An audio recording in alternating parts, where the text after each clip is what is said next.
స్వార్థం అనే దాంట్లో కూడా ఒక విచక్షణ ఉంది.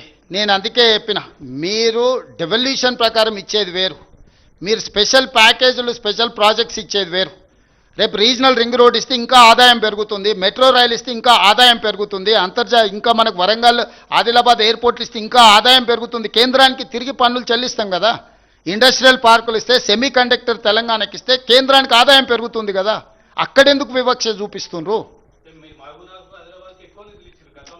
Yes, I do agree. కానీ క్రమశిక్షణ పాటించిన రాష్ట్రాలను మీరు శిక్షించకూడదు. ఫ్యామిలీ ప్లానింగ్ అనేది కేంద్ర ప్రభుత్వం యొక్క విధానం. దాన్ని మనం క్రమశిక్షణతో అమలు చేసినందుకు మమ్మల్ని శిక్షించకూడదు. అందుకే నీతి ఆయోగ్ మీటింగ్లో నేనేం చెప్పిన, సుప్రీంకోర్టు ఏం అబ్జర్వేషన్ ఇచ్చింది, 50% మెరిట్, 50% డిజబిలిటీ. 50% డిజబిలిటీ మీద నిర్ణయించండి, 50% మెరిట్ మీద నిర్ణయించండి అని సుప్రీంకోర్టు జడ్జిమెంట్లు ఇస్తుందా? Including political reservation, including education reservation, including employment reservation. Same thing, క్రమశిక్షణతో నిధులను పన్నులు చెల్లిస్తున్న వాళ్ళకు 50% విధానం తీసుకోండి, డిజబిలిటీని 50% తీసుకోండి. మొత్తం డిజబిలిటీ తీసుకుంటే మరి క్రమశిక్షణతో నువ్వు శిక్షిస్తే మనం ఎందుకుంటాం?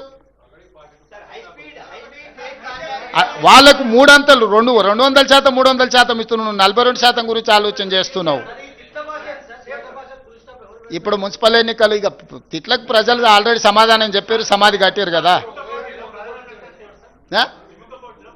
ఇక అట్లేం లేదు, అందరూ అంతే, ఏ గల్లీకి ఆ గల్లీ నిర్ణయం అయింది. రాహుల్,